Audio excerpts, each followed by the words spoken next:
ਚੀਨ ਦੇ ਜਿਆਂਗਸ਼ੀ ਸੂਬੇ ਦੇ ਵਿੱਚ ਇਲਾਕੇ ਦੇ ਵਿੱਚ ਹੜ੍ਹਾਂ ਦੀ ਕਰਕੇ ਸਥਿਤੀ ਜਿਹੜੀ ਆ ਬਹੁਤ ਖਤਰਨਾਕ ਬਣੀ ਹੋਈ ਆ।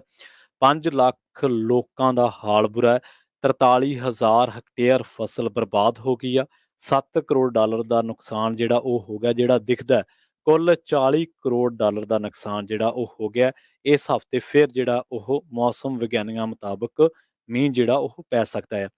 ਜਿਆਂਗਸ਼ੀ ਸੂਬੇ ਦੇ ਵਿੱਚ ਭਾਰੀ ਮੀਂਹ ਤੇ ਹੜ੍ਹਾਂ ਕਰਕੇ ਲੋਕਾਂ ਦਾ ਜੀਣਾ ਮੁਹਾਲ ਹੋ ਗਿਆ।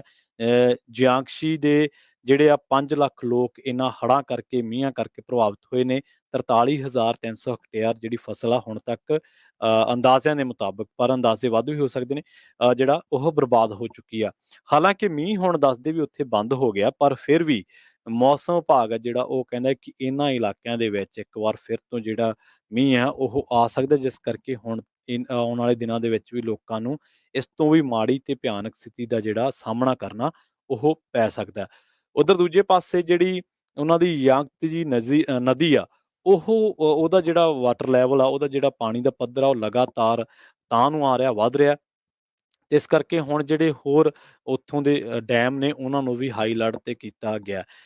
ਮੌਸਮ ਵਿਭਾਗ ਦਾ ਜਿਹੜਾ ਅੰਦਾਜ਼ਾ ਹੈ, ਉਹ ਇਹ ਕਹਿੰਦਾ ਵੀ ਆਉਣ ਵਾਲੇ 4 ਦਿਨਾਂ ਦੇ ਵਿੱਚ ਜਿਹੜੀ ਆ ਚੀਨ ਦੀ ਮਿੱਠੇ ਪਾਣੀ ਦੀ ਜਿਹੜੀ ਨਦੀ ਆ, ਪੋਯਾਂਗ ਝੀਲ, ਉਹਦੇ ਵਿੱਚ ਜਿਹੜਾ ਪਾਣੀ ਦਾ ਪੱਧਰ ਆ ਉਹ ਹੋਰ ਵੱਧ ਸਕਦਾ, ਜਿਸ ਕਰਕੇ ਇਹਨਾਂ ਇਲਾਕਿਆਂ ਦੇ ਵਿੱਚ ਅਥਾਰਟੀਜ਼ ਜਾਂ ਸਰਕਾਰ ਦੇ ਜਿਹੜੇ ਖਦਸ਼ੇ ਆ, ਲੋਕਾਂ ਦੇ ਜਿਹੜੇ ਮੱਥੇ ਦੀਆਂ ਤਿਉੜੀਆਂ ਨੇ, ਉਹ ਹੋਰ ਡੂੰਘੀਆਂ ਹੋ ਸਕਦੀਆਂ ਨੇ, ਕਿਉਂਕਿ ਹਾਲਾਤ ਪਹਿਲਾਂ ਹੀ ਬਹੁਤ ਖਰਾਬ ਨੇ। ਸੋ ਇਸ ਕਰਕੇ ਬਹੁਤ ਸਾਰੇ ਇਲਾਕੇ ਜਿਹੜੇ ਆ ਚੀਨ ਦੇ, ਖਾਸ ਕਰਕੇ ਜਿਆਂਗਸ਼ੀ ਇਲਾਕੇ ਜਿਹੜੇ ਆ ਉਹ ਹੜ੍ਹਾਂ ਕਰਕੇ, ਲੈਂਡਸਲਾਈਡ ਕਰਕੇ, ਤੇ ਉੱਥੋਂ ਦੇ ਜਿਹੜੇ ਸ਼ਹਿਰੀ ਤੇ ਪੇਂਡੂ ਇਲਾਕੇ ਆ, ਉਹਨਾਂ ਦੇ ਵਿੱਚ ਕਈ ਥਾਂ ਤਾਂ ਇਹੋ ਜਿਹੇ ਜਿੱਥੇ ਕਈ ਫੁੱਟ ਪਾਣੀ ਖੜ ਗਿਆ ਤੇ ਲੋਕਾਂ ਨੂੰ ਉੱਥੋਂ ਜਿਹੜਾ ਪਲਾਇਨ ਕਰਨਾ ਪਿਆ।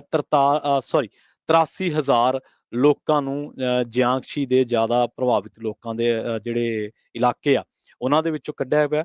ਜਿਹੜੇ ਉੱਥੋਂ ਦੇ ਲੋਕਲ ਜਿਹੜੇ ਅਥਾਰਟੀਜ਼ ਨੇ, ਉਹ ਕਹਿੰਦੀਆਂ ਨੇ ਕਿ ਹੁਣ 80 ਇਲਾਕੇ ਇਹੋ ਜਿਹੇ ਆ ਜਿਆਂਗਸ਼ੀ ਦੇ ਨਾਲ-ਨਾਲ ਚੀਨ ਦੇ ਇਸ ਬੈਲਟ ਦੇ ਵਿੱਚ ਪੂਰੇ, ਜਿਹੜੇ ਆਉਣ ਵਾਲੇ ਦਿਨਾਂ ਦੇ ਵਿੱਚ ਜਿੱਥੋਂ ਲੋਕਾਂ ਨੂੰ ਜਿਹੜਾ ਉਹ ਕੱਢਣਾ ਪੈ ਸਕਦਾ। ਜੀ। ਕਾਫੀ ਹਫ਼ਤਿਆਂ ਤੋਂ ਬਾਅਦ ਇੱਕ ਗੁੱਡ ਖਬਰ ਹੁਣ ਇਹ ਆ ਰਹੀ ਆ, ਅੱਜ ਸਟਾਕ ਮਾਰਕੀਟ ਬਹੁਤ ਜ਼ਿਆਦਾ ਉੱਪਰ ਗਈ ਹੈਗੀ ਆ। ਜੀ। ਪਿਛਲੇ ਕਈ ਹਫ਼ਤਿਆਂ ਤੋਂ ਆਪਾਂ ਦੇਖ ਰਹੇ ਸੀ ਸਟਾਕ ਮਾਰਕੀਟ ਥੱਲੇ ਤੇ ਥੱਲੇ ਹੀ ਜਾ ਰਹੀ ਸੀ। ਅੱਜ ਜਿਸ ਟਾਈਮ ਆਪਾਂ ਤੁਹਾਡੇ ਨਾਲ ਖਬਰਾਂ ਸਾਂਝੀਆਂ ਕਰ ਰਹੇ ਹਾਂ, ਡਾਓ ਜੋਨ ਇੰਡਸਟਰੀਅਲ 505 ਪੁਆਇੰਟ ਉੱਪਰ ਹੈਗਾ, 1.7%। S&P ਇੰਡੈਕਸ 2.3% ਉੱਪਰ ਆ। Nasdaq composite 2.8%। ਸੋ ਯੂਐਸ ਸਟਾਕ ਮਾਰਕੀਟ ਕਲੋਜ਼ ਹੋਈ ਸੀ ਮੰਡੇ, ਜੂਨਟੀਨਥ ਕਰਕੇ। ਕੱਲ ਫੈਸਟੀਵਲ ਸੀ, ਫੈਡਰਲ ਹੌਲੀਡੇ ਸੀ, ਪਰ ਅੱਜ ਜਦੋਂ ਹੀ ਖੁੱਲੀ ਆ ਤੇ ਬਹੁਤ ਜ਼ਿਆਦਾ ਸਟਾਕ ਮਾਰਕੀਟ ਉੱਪਰ ਗਈ ਹੈਗੀ ਆ। 482 ਮੈਂਬਰ ਜੋ ਹੈਗੇ S&P ਇੰਡੈਕਸ ਦੇ 500 ਦੇ, ਉਹ ਸਾਰੇ ਇਸ ਵੇਲੇ ਗ੍ਰੀਨ ਦੇ ਵਿੱਚ ਹੈਗੇ ਆ, ਸਾਰੇ ਉੱਪਰ ਗਏ ਹੈਗੇ ਆ। ਸੋ ਇੱਕ ਗੁੱਡ ਨਿਊਜ਼ ਆਈ ਹੈਗੀ ਆ। ਕਰੂਡ ਫਿਊਚਰ 1.1% ਹਾਇਰ ਗਿਆ, $115.32 ਪਰ ਬੈਰਲ ਦੇ ਹਿਸਾਬ ਨਾਲ।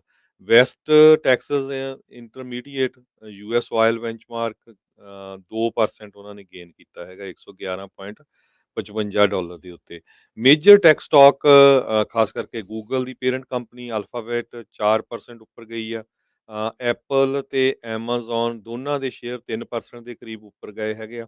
ਟੈਸਲਾ 10% ਤੋਂ ਉੱਪਰ ਗਈ ਆ। ਟੈਸਲਾ ਨੇ ਪਿਛਲੇ ਦਿਨਾਂ 'ਚ ਅਨਾਉਂਸ ਕੀਤਾ ਸੀ ਵੀ ਉਹ ਕਾਫੀ ਲੋਕ ਲੇ ਆਫ ਵੀ ਕਰਨ ਜਾ ਰਹੇ ਹੈਗੇ ਆ। ਕੈਲਿਗ ਕੰਪਨੀ ਜੋ ਆ ਉਹ 5% ਉੱਪਰ ਗਈ ਆ, ਕਿਉਂਕਿ ਉਹਨਾਂ ਨੇ ਇਹ ਕਿਹਾ ਸੀ ਵੀ ਉਹ ਸਪਲਿਟ ਕਰਨ ਜਾ ਰਹੇ ਆਪਣੀ ਕੰਪਨੀ ਨੂੰ 3 ਵੱਖ-ਵੱਖ ਕੰਪਨੀਆਂ ਦੇ ਵਿੱਚ।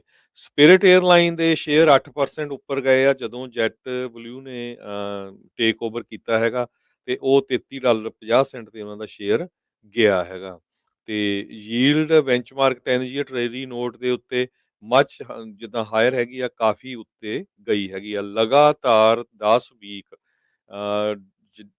ਸਟਾਕ ਮਾਰਕੀਟ ਡਾਊਨ ਜਾਣ ਤੋਂ ਬਾਅਦ 11ਵੇਂ ਹਫ਼ਤੇ ਇੱਕਦਮ ਉੱਪਰ ਗਈ ਹੈਗੀ ਆ। ਬਲੂ ਚਿਪ ਡਾਓ ਸਲਿਡ ਉਹ ਡਾਊਨ ਗਏ ਆ 4.8% ਪਿਛਲੇ ਹਫ਼ਤੇ, 30,000 ਤੋਂ ਥੱਲੇ ਚਲਾ ਗਿਆ ਸੀ।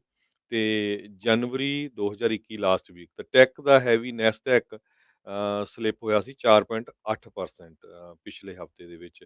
ਸੋ ਅੱਜ ਸਟਾਕ ਮਾਰਕੀਟ ਵੱਲਿਓ ਤਾਂ ਖਬਰ ਵਧੀਆ ਆ ਰਹੀ ਆ ਜੀ, ਤੇ ਬਾਕੀ ਰੀਅਲ ਅਸਟੇਟ ਦੀ ਦੇਖਦੇ ਆ ਉਹ ਕਿਸ ਤਰ੍ਹਾਂ ਹੈਗੀ ਆ, ਕਿਉਂਕਿ ਫੈਡ ਦੇ ਚੇਅਰਮੈਨ ਜਰੋਮੀ ਪਾਵਲ ਕੱਲ ਨੂੰ ਤੇ ਪਰਸੋਂ ਨੂੰ ਬੁੱਧਵਾਰ ਤੇ ਵੀਰਵਾਰ ਕਾਂਗਰਸ ਦੇ ਅੱਗੇ ਟੈਸਟੀਫਾਈ ਕਰਨਗੇ। ਇਹ ਪਹਿਲੀ ਵਾਰੀ ਹੋਊਗਾ ਜਦੋਂ ਉਹਨਾਂ ਨੇ ਇੰਨਾ ਜ਼ਿਆਦਾ interest rate 3 quarters basis point 1994 ਤੋਂ ਬਾਅਦ ਵਧਾਇਆ ਹੈਗਾ। ਜਿਹੜੇ ਇਨਵੈਸਟਰ ਆ ਹਜੇ ਵੀ ਉਹ ਮੋਨੀਟਰ ਕਰ ਰਹੇ ਹੈਗੇ ਡਾਟਾ, ਕਿੱਦਾਂ ਇਕੋਨਮੀ ਹੈਗੀ ਆ, ਕਿੱਦਾਂ ਰਹੂਗਾ। ਇਹ ਆਉਣ ਵਾਲੇ ਦਿਨਾਂ ਦੇ ਵਿੱਚ ਪਤਾ ਲੱਗੂਗਾ। ਇਸੇ ਤਰ੍ਹਾਂ ਜੇ ਕਰੰਸੀ ਦੀ ਗੱਲ ਕਰਦੇ ਜਾਈਏ, ਕ੍ਰਿਪਟੋ ਕਰੰਸੀਜ਼ ਦੀ, ਇੱਕ ਟਾਈਮ ਦੇ ਉੱਤੇ ਤਾਂ ਬਿਟਕੋਇਨ $17,601 ਤੇ ਆ ਗਿਆ ਸੀ। ਜੀ। ਉਹਦੀ ਕੀਮਤ ਹੁਣ 20,000 ਤੋਂ ਉੱਤੇ ਚਲੇ ਗਈ ਆ। ਇਹ $69,000 ਤੋਂ ਬਿਲਕੁਲ ਥੱਲੇ ਗਈ ਸੀ।